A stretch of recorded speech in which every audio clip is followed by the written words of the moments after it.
যেদিন চক্ষু দুইটা বন্ধ হয়ে যাবে, জবানে তালা লেগে যাবে, তখন আমার সন্তানেরা আমাকে আব্বা আব্বা বলে ডাকবে, আমার জবানের মধ্যে কোনো আওয়াজ হবে না। মসজিদের খাতি আমার বাড়ির দরজায় এসে হাজির হয়ে যাবে।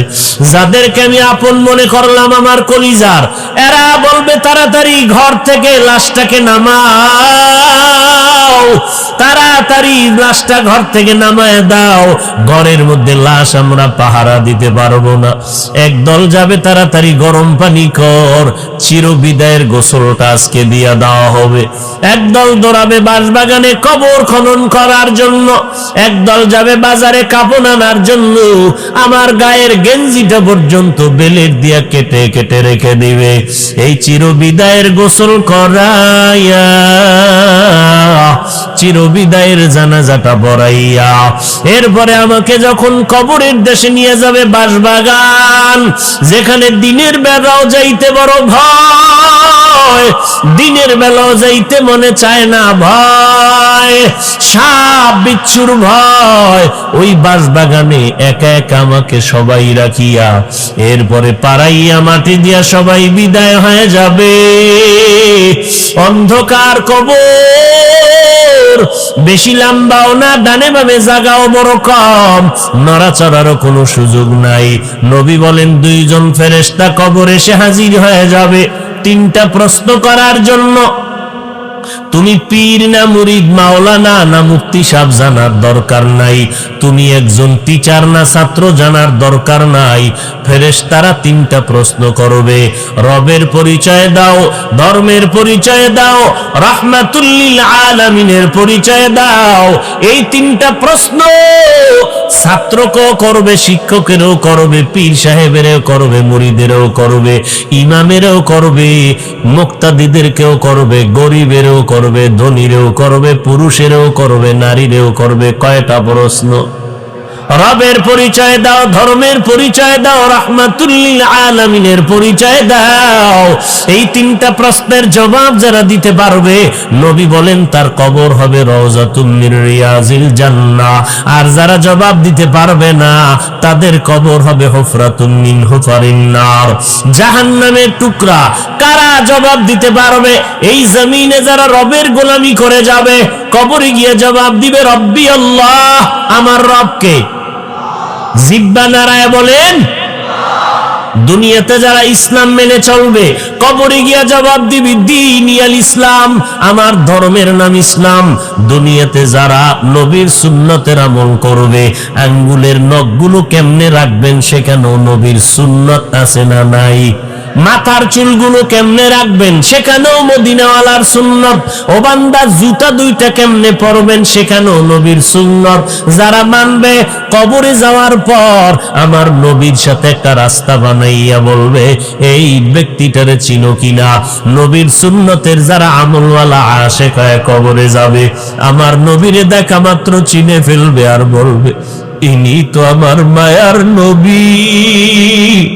দুনিয়াতে যেই নবীর বয়ান আমাদের জবানে শুনিয়া টুপি পরেছিলাম, দাড়িটা লম্বা করেছিলাম, কত মানুষ টুপিওয়ালা বলে গালি দিত, কত মানুষ দাড়িওয়ালা বলে তিরস্কার করত।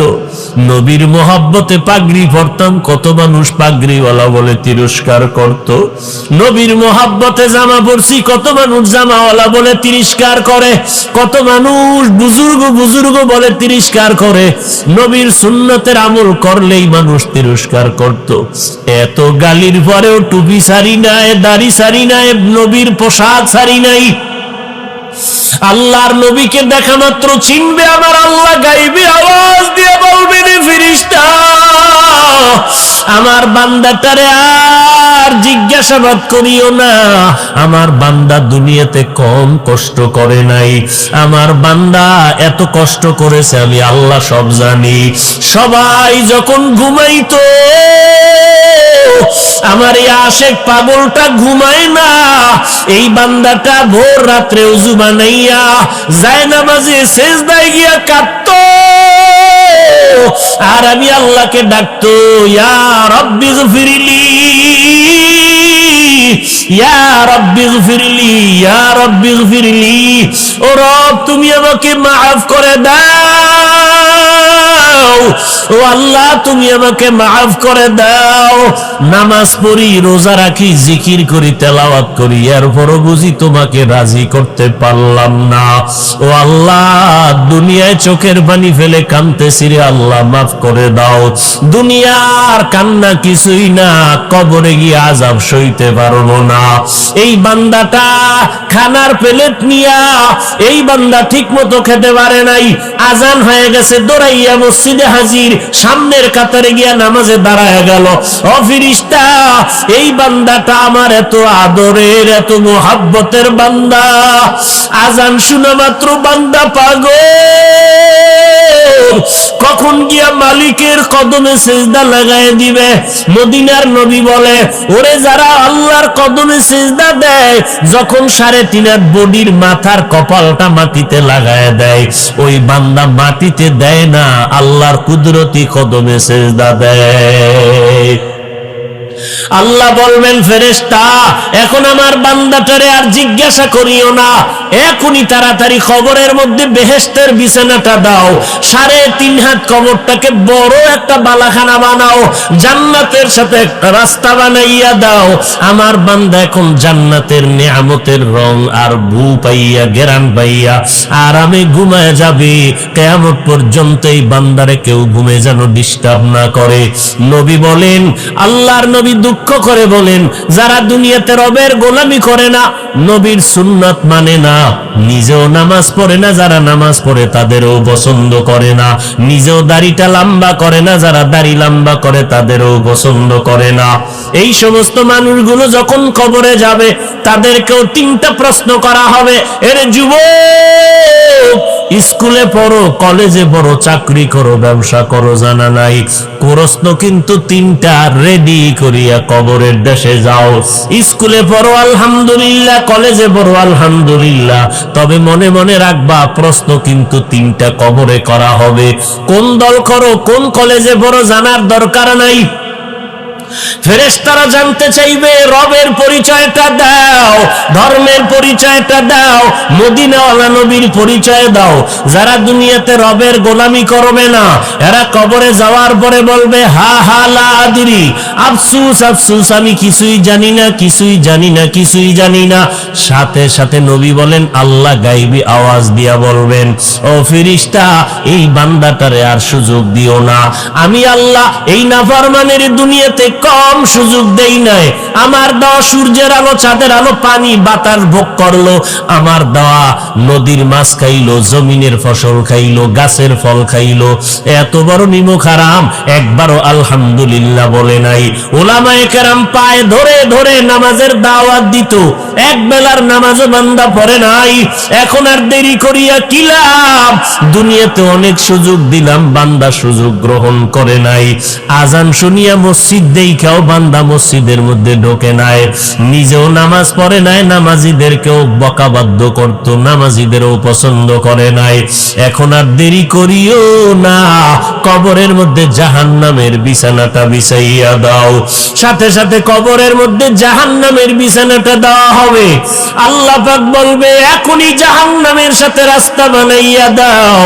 কবরের মধ্যে জাহান্নামের আগুন একটা না, দুইটা না, 70 থেকে 99টা সাপ কবর এসে ভরে যাবে। আল্লাহ তাআলা কবরের মাটিকে ডেকে বলবেন, এরে কবরের মাটি,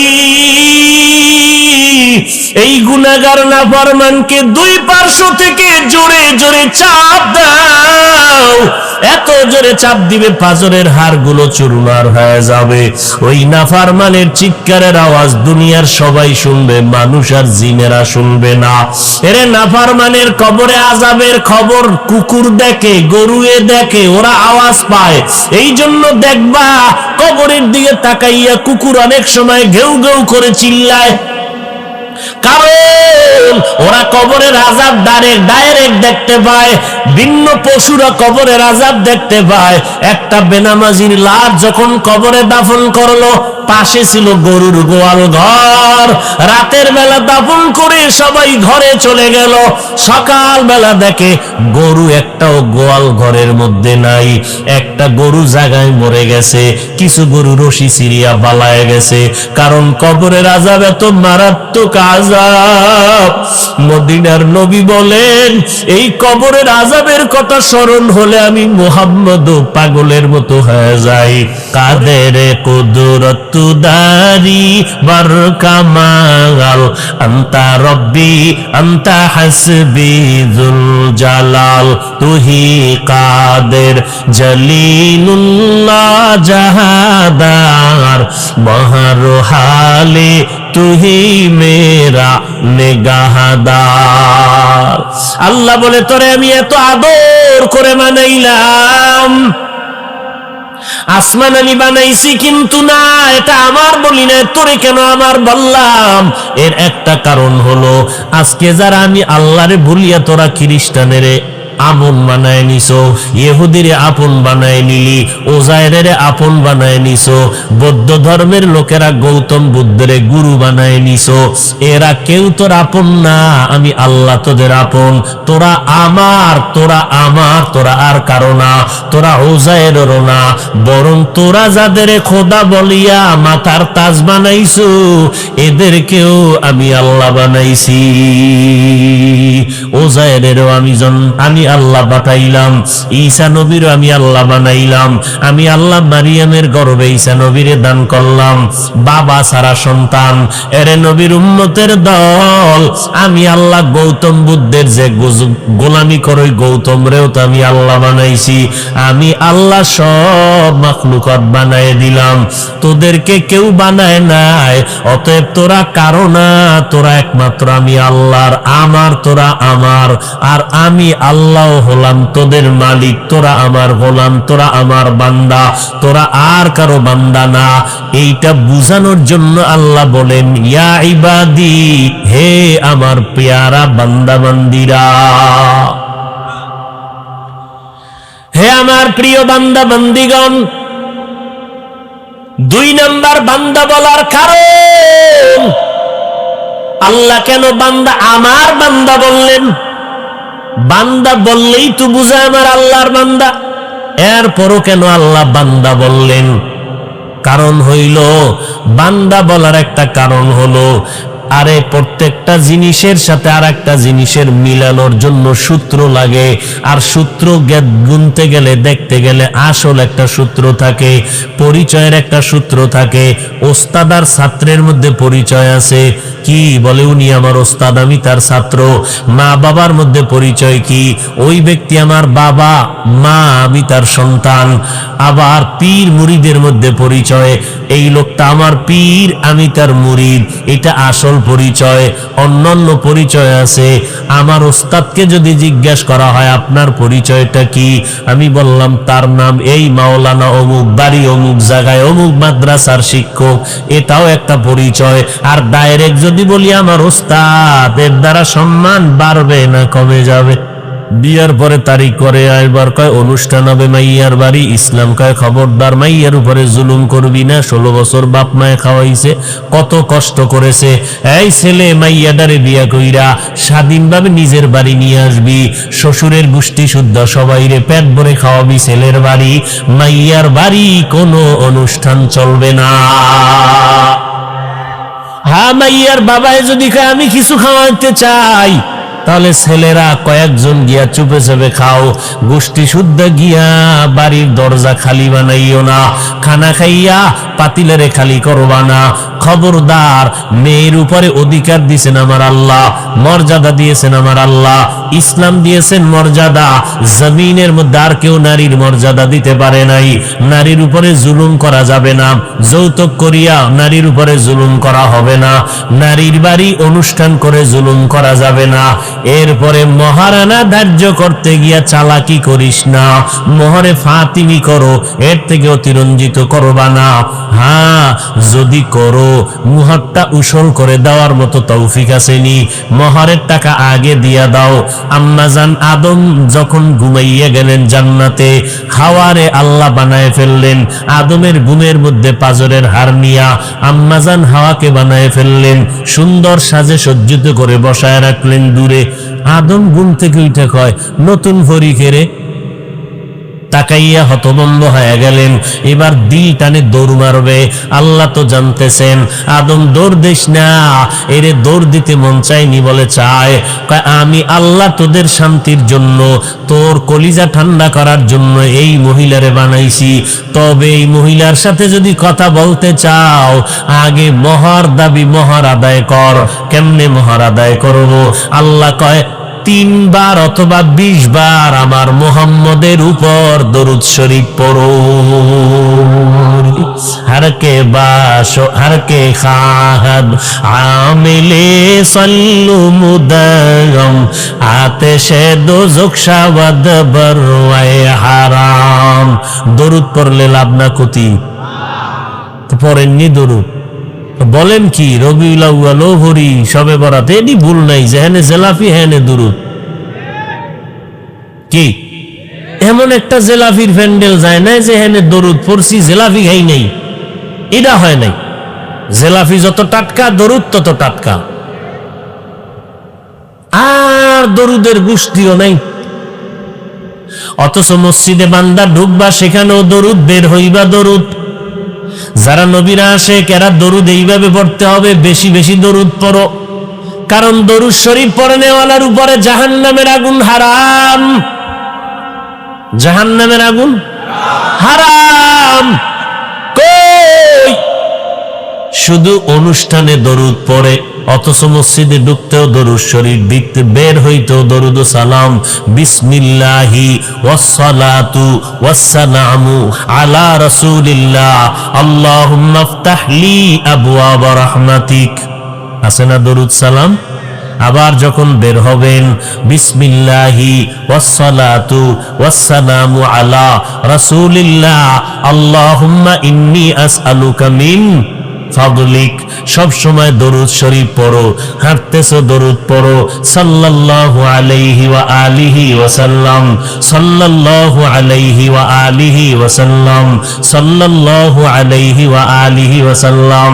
নবী জানায় দেয় উম্মতেরা, একবার দরুদ পড়বা 10টা গুনাহ মাফ হবে, 10টা নেক আমলনামায় যোগ হবে। আল্লাহর দরবারে তোমার মর্যাদা 10 গুণ বেড়ে যাবে। हर के बाशद आमेले सल्लु मुदाम आतेशे दोजक शावद बरवाए हाराम। কমপক্ষে দৈনিক 100 বার। উলামায়ে কেরাম কয় না, কমপক্ষে 300 বার দরুদ শরীফ পড়বা সাল্লাল্লাহু আলাইহি ওয়া আলিহি ওয়া সাল্লাম। 300 বার দরুদ পড়বা। নবীর উপরে যত বেশি পারো দরুদ পড়ো। বসে আছো, হাত কাজ করে, পা কাজ করে, জিহ্বার তো কোনো কাজ নাই। জিহ্বার একটা কাজ হয় তো মাওলার জিকির করো, নবীর উপরে দরুদ পড়ো। যত পড়বা মদিনা ওয়ালার রুহানি ফায়েজ ও বারাকাত তত পেয়ে যাইবা। আছে দরুদ? অনুষ্ঠান সারা দরুদ নাই। এ যারা নবীর জন্য এত পাগল, জিজ্ঞেন তো মসজিদে ঢুকতে দরুদ কেমনে পড়ে, বের হইতে রসুলের উপরে দরুদ সালাম কেমনে পড়ে। আল্লাহ বুঝার আমল করার তৌফিক দান করেন। ভাইরা আমার, তাহলে প্রত্যেকের সাথে, মা বাবার সাথে সন্তানের পরিচয় আছে অনেক লাইনের। এর মধ্যে আসলে একটা পরিচয়, যেই পরিচয়ের দ্বারা মান বাড়ে, সেটা হলো ডাইরেক্ট আমার বাবা, আমার বাবার সন্তান আমি। আমি যদি বলি আমার ছেলে, সম্মান বেড়ে গেল। সন্তান যদি বলে আমার বাবা, সম্মান বেড়ে গেল। ঠিক আল্লাহ বলেন, এরা কারা? বলে এরা হলো মাখলুক। এরা এই জাতি মুসলমান, ঈমানওয়ালা, মুহাম্মদের উম্মত, অমুক দলের লোক, চরমনাইওয়ালারা, এরা এই দলের মানুষ। এরা মানুষ তাবলীগওয়ালা, এরা মানুষ দেওবন্দিওয়ালা। আল্লাহ কয় সব পরিচয় বাদ। আল্লাহর সাথে বান্দার ডাইরেক্ট পরিচয় হলো, তোমরা আমার গোলাম, আমি আল্লাহ তোমাদের মালিক। এইটা হলো আসল পরিচয়। এই জন্য আসল একজন ব্যক্তি জমিনের মধ্যে আল্লাহ দিলেন, যাকে বলে মাখলুকতের মধ্যে শ্রেষ্ঠ, মুহাম্মদুর রাসূলুল্লাহ সাল্লাল্লাহু আলাইহি ওয়া আলিহি ওয়াসাল্লাম। আল্লাহ তাআলা নবীর জন্য জীবনের মধ্যে 63 বছর হায়াতে 2টা সফর করাইলেন আমার নবীর দ্বারা। একটা সফর নবীর কষ্টের সফর, মক্কা থেকে মদিনায় হিজরতের সফর, কান্নার সফর। আর একটা সফর হলো আনন্দের সফর, সেটা হলো মক্কা নগরী থেকে আল্লাহর বাড়ি পর্যন্ত। কটা সফর? এই মেয়েরা খারাপ লাগে মোনাজাত দিয়ে দেবো? হ্যাঁ, এই জাতি কোন বয়ান করলে লাইনে আসবে বুঝার কোনো উপায় নাই। হ্যাঁ, বয়ান শুনবে কি? একদল মোবাইল নিয়ে ব্যস্ত, এর কপাল খারাপ। আর একদল যাও শুনবে বয়ে বয়ে টেনশনই আছে, হুজুর কোন লাইনে বয়ান করে দেই।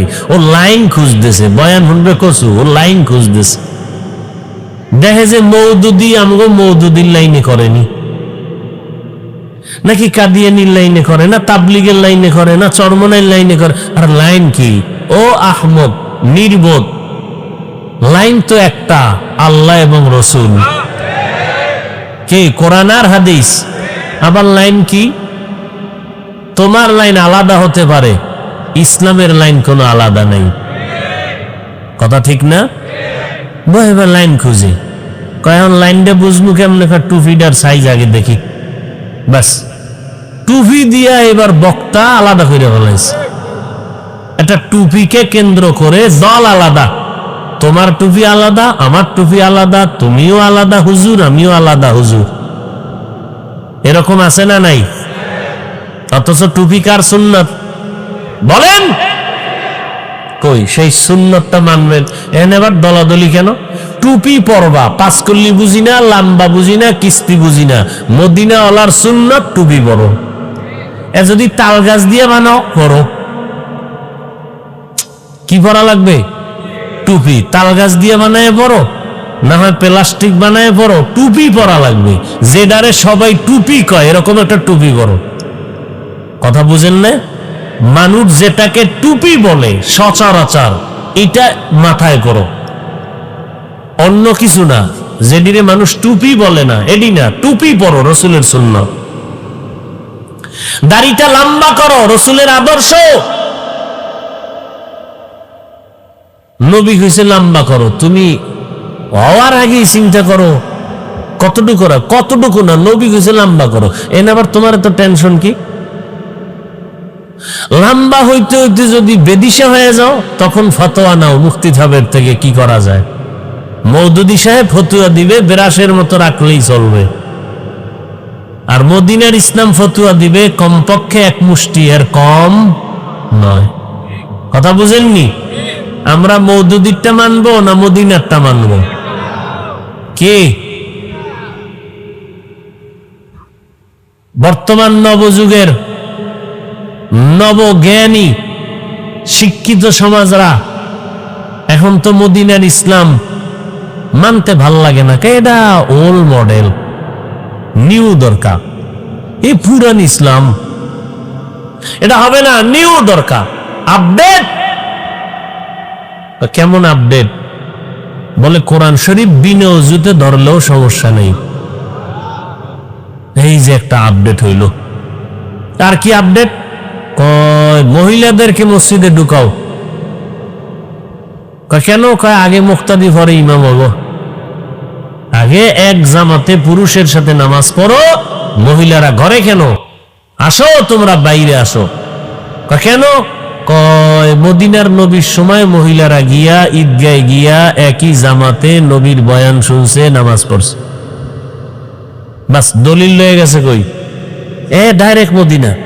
এখানে স্বার্থ আছে, তো এই জন্য মদিনায় আছে। আর যখন দাড়ির বেলা এখানে স্বার্থ, মদিনারটা চলে না, এই গেছে মওদুদির দ্বারে। মওদুদি কইছে বেরাসের মতো রাখলে বাস, মানে মদিনা বাপ। আবার এখন মহিলাকে স্বার্থের টানে নামাইলে খুব মজা পায়, মহিলারা রাস্তায় হাঁটবে, মসজিদে আসবে, অমুকের বউ কেমন, লম্বা না বাটি, মোটা না কাটন, এটা দেখলে একটা মজা আছে আলাদা, তাহলে এটা তো দেখা যাবে। হাফিজুর রহমান সাহেবের বউরে তো আর দেখি না কেমন, তো বাইরে নামাইলে তো একটু সাইজ টাইজ দেখা যাবে। এরকম আছে না নাই? মদিনার নবী কয় মহিলারা মসজিদে নামাজ পড়বা, খবরদার বাইরে নামবা না, ঘরের ভিতরে নামাজ পড়িয়া পুরুষে বাইরে গিয়া যা পাবে মহিলা ঘরের মধ্যে তার থেকে বেশি পেয়ে যাবে। আসমা রাদিয়াল্লাহু আনহা নাম শুনছেন? একদিন নবীর মহিলারা আসছে বয়ান শুনতে আসমার কাছে, নবীর স্ত্রী।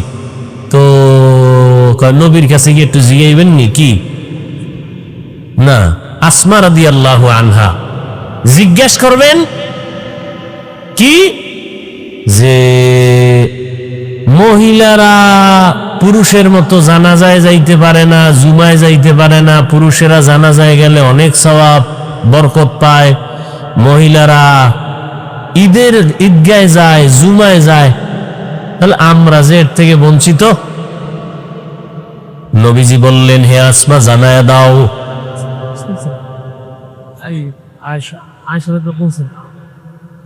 ও নাম আসমা, রসুলের আবু বকর রাদিয়াল্লাহু আনহুর মেয়ে, আয়েশা রাদিয়াল্লাহু আনহার বোন আসমা বিনতে আবু বকর। তো নবী বললেন, আসমা জানায়া দাও যে পুরুষেরা বাহিরে গিয়া যেই পরিমাণ সওয়াব শহীদ হয়ে যায় যুদ্ধের ময়দানে। নবীজি একটা একটা বললেন, এই নারীরা তোমাদের কি শহীদি মরণ ভাল লাগে? বলে অনেক, বিনা হিসাবে জান্নাত। কথা শুনো, যেই মহিলা বাচ্চা গর্ভে নিয়া আল্লাহ না করুন প্রসব বেদনায় মরে যাবে, আল্লাহ তাকে বিনা হিসাবে শহীদি মরণ দান করো। তাহলে মহিলাদের জানাজায় যাওয়া লাগবে? বলেন, কে আপনাদের ধারণা কি লাগবে? কেন পুরুষ যাবে, মহিলারাও জানাজায় যাবে? নবী বললেন, ওই ঘরের মধ্যে থেকে মহিলারা সব সওয়াব পাবে। তাহলে এতে মহিলার মর্যাদা কি কমলো না বাড়লো? আমরা বুঝি না। কৈতন কই গেছি, কৈতন গেছি গন্ত খবর নেই। মাইয়া বিয়া করতে যাইয়া এই কথাতে কই গেছি গা, মেয়ে দেখা, যৌতুক নেওয়া, এরপরে বিয়ার তারিখ, এরপরে অনুষ্ঠান। কি নাম দিছে কি? অনুষ্ঠান। অনুষ্ঠানের আগে গায়ে হারাম হারাম হারাম হারাম হারাম। গায়ে হলুদের অনুষ্ঠান করা মুসলমানের জন্য কোটি কোটি বার হারাম। আল্লাহর গজব আসবে, রহমত আসবে না, ওই সংসারে রহমত হবে না, ওই সংসারে শান্তি হবে না। এরপরে মোহর ধার্য করতে যায়, হে না আর এক চালাকি, হাতে বিঘাতে মোহর, এত লক্ষ টাকা মোহর ধার্য করিয়া এত লাখ টাকা উশাল পাইয়া, হেন কাঁচা মিশা কথা, জীবনে উশাল পায় না, হেন লিখে দিয়েছে উশাল পাইছে। এই কাজী সাহেবরা এডি ঘরে বয়ে বয়া একদিন কাজীরে জিগাই, কেউ আপনি পাইছেন নি যে লেখলেন 50,000 টাকা উশাল? না আমি তো পাইনি। তো মিশা কথাটা লেখলেন কেন? কেন এটা লেখতে হইব? বাস মহার আগে আদায় করো। একজনে কয়, হুজুর আলহামদুলিল্লাহ মাপ লয়ে লইছি, বাসর রাত্রে কি লয়ে লইছি? মাপ লইছে। আল্লাহ না করুন বিয়া ভাঙ্গিয়া গেলে টের পাওয়া যায়নি মাপের কোয়ালিটি কি। হ্যাঁ, সুদে আসলে গোষ্ঠী শুদ্ধ দৌড়, মাপ লয়ে যাইছে বাসর রাত। আছে না নাই? দেখছেন কঠিন বিষয়। হায় হায় হায় হায়, নারীর ইজ্জত আর সম্মান আল্লাহ বাড়িয়ে দিলেন। আল্লাহ তাআলা বললেন, তোমরা আমার বান্দা, আমি তোমাদের আল্লাহ, তোমরা আমার গোলাম। আমি আল্লাহ বড় আদর করে তোমাদের সৃষ্টি করলাম। আমি আমার বন্ধু মুহাম্মদকে বান্দা বলেছি আসমানের সফর ক্ষেত্রে। আমার বন্ধুরে আমি কখনো নাম ধরে ডাকি নাই কোরআন শরীফে। ইয়া আইয়ুহাল মুজাম্মিল, ইয়া আইয়ুহাল মুদ্দাসসির, আমি নবীর নাম ধরে ডাকি নাই, কম্বলওয়ালা বলে ডাকছি। আমি আল্লাহ কত আদর করে ডেকেছি, নবীর নাম ধরে ডাকি নাই। আবার আমার নবীর বড় সফর, আনন্দের সফর, আসমানের সফরে নবীরে বান্দা বলে সম্বোধন করেছে। অথচ আমরাও বান্দা, নবীও বান্দা। এটা কেমনে আল্লাহ বললেন? নবীর তো কোনো তুলনা নাই, তারপরও কেন আল্লাহ বান্দা বললেন? মুফাসসিরিনে কেরাম বলেন মুহাম্মদ বান্দা।